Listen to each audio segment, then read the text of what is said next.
Welcome to The Explainer. Today we're going to dig into an anatomy of a profession that's, well, pretty much behind everything, from the fuel in your car to the toothpaste you just used. Well, the answer, more often than not, is a chemical engineer. Yeah, they're kind of like the hidden architects behind all those products that make our daily lives, well, work. All right, let's just dive right in and figure out what this whole profession is really about. And here's a little hint for you. It's about way more than just beakers and lab coats. So, to put it simply, they're the ones who take a cool discovery from a scientist's lab bench and figure out how to make tons of it, on a massive industrial scale. They're basically the bridge between a brilliant idea and a product you can actually buy. Okay, now this is where a lot of people get confused, so let's clear it up. What's the difference between a chemist and a chemical engineer? Right. Think of it like this. A chemist, they might discover some amazing new molecule in a tiny little lab flask. But the chemical engineer, they're the one who has to figure out how to build a whole factory to make thousands of tons of that stuff and do it safely and without going broke. That huge difference in scale, well, that's why their jobs and, yeah, even their starting salaries can be pretty different. The ideas behind this field go way back, centuries even, to things like making metals and dyes. But the profession as we know it today, that really took shape in the late 1800s and early 1900s. It all started when pioneers like this guy, George E. Davis, began to say, hey, this is its own unique thing.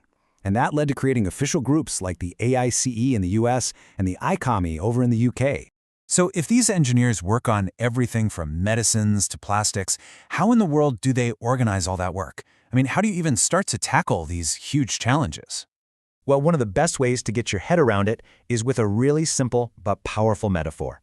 Just imagine the whole field of chemical engineering is sitting under one giant umbrella. And under that umbrella, their work usually flows through four main stages. First up, you've got research and development, finding new ways to do things. Then comes the design phase, where they're literally drawing up the blueprints. After that, it's commissioning, which is the hands-on part, building the thing and making sure it works. And finally, you have operations, and that's all about keeping that plant running smoothly and safely day in and day out. And because that framework is so broad, it leads to a ton of different specialized jobs. Depending on what they focus on, a chemical engineer could be a petroleum engineer getting us the fuel we need, or a plastics engineer creating new materials, or even a safety engineer making sure everyone goes home in one piece. The core skills are the same, but what they do with them, wow, it's just incredibly diverse. So that's the big picture. But how does all this stuff translate into the real world? Like, what do they actually do day to day? Let's take a look. So yeah, the jobs can be really different. But most chemical engineers share a set of core tasks. One day, they're basically a detective, trying to figure out what went wrong on a production line. The next, they're a project manager, overseeing a huge new installation. It's a super dynamic job, always focused on making things better, safer, and solving problems. And where they work? Just as diverse. You'll find them in an office, using some seriously powerful software to design things. Or they might be in a lab running experiments. Or they could be out on the floor of a massive factory or refinery, right next to all the action. It's a career that really can take you from behind a desk right into the heart of production. And you hear this kind of passion a lot from them. This quote from a recent grad, it just nails it, doesn't it? It's that feeling of satisfaction you get from taking all this complex knowledge and using it to solve real problems that actually matter to all of us. But look, having that kind of direct impact on the world, that's a huge power, and it comes with some serious responsibility. It's not just about can we make this thing, it's about how we make it and what the consequences are. And because their work touches so many people and the planet itself, the whole profession is guided by a really strict code of ethics. For example, the American Institute of Chemical Engineers, the AICHE, lays out these core principles that every single member has to live by.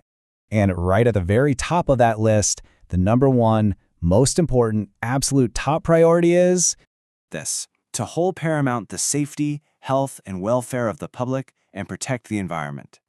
That principle is everything. It means before you think about profits, before you think about production quotas, your number one job is to keep people safe and protect the environment. It's the absolute foundation of the whole profession. And that ethical core, it's more important now than ever before, because it's guiding these engineers as they step up to tackle some of the biggest challenges our planet is facing right now. Just take our shift to renewable energy. Chemical engineers are absolutely essential to making that happen.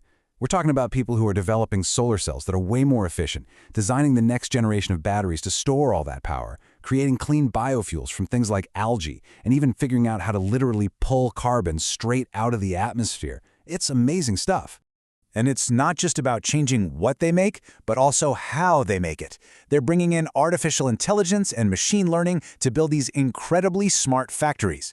We're talking about plants that can predict when a machine is going to break down before it happens, that can tweak their energy use every single second to be more efficient.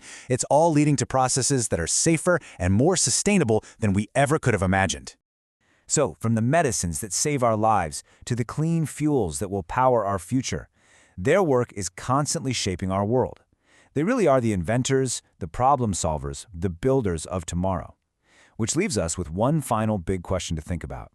As we face our planet's greatest challenges, what new worlds will chemical engineers build for us next?